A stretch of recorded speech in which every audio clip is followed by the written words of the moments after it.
Jack's arm was skewered by a steel rebar, pinning him in place. His only lifeline, his phone, had fallen into the porta potty's waste tank. To make matters worse, this entire site would be blown to smithereens in less than an hour. As the head demolition engineer, Jack knew exactly what would happen when those charges went off.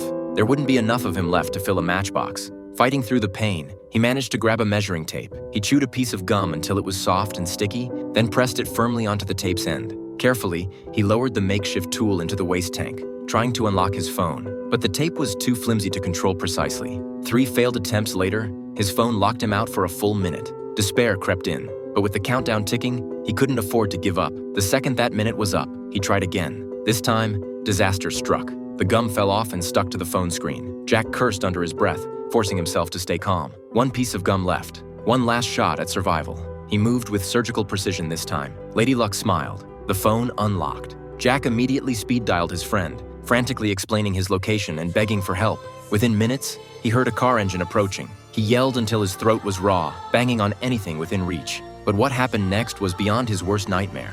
Instead of helping, his so-called friend draped a green tarp over the entire bathroom structure, sealing Jack's fate. Why? Jack's mind reeled as panic consumed him. With less than 30 minutes until detonation, he resigned himself to death. Then he spotted it, a toolbox wedged nearby. He remembered there was a knife inside. Gritting his teeth, Jack slowly twisted his body.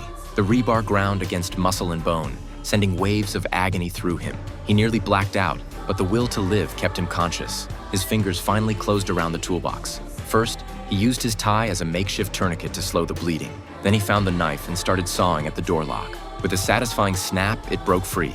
Jack kicked the door open with his foot, inching the green tarp aside. He wedged the measuring tape in the gap to keep it open. Next, he stripped off his pants and lit them on fire with his lighter. Instant torch. He tossed the burning fabric through the opening, hoping the smoke would attract attention, but he'd miscalculated. The torch landed too close, and smoke billowed back through the gap, choking him. Left with no choice, Jack extinguished his beacon of hope. 10 minutes until detonation. Through a small hole, he spotted a rabbit outside. The detonator sat just in front of it. A wild idea formed in his mind. He threw a carrot near the detonator, trying to lure the rabbit into chewing through the wires. Just when success seemed within reach, his anxious movements spooked the rabbit away. But Jack wasn't done fighting. He bit open his lighter, soaking toilet paper with the flammable fluid. He pushed it through the gap and immediately set it ablaze. The flames spread quickly, until a sudden gust of wind swept the burning paper away. Jack's last hope vanished with it. He broke down completely.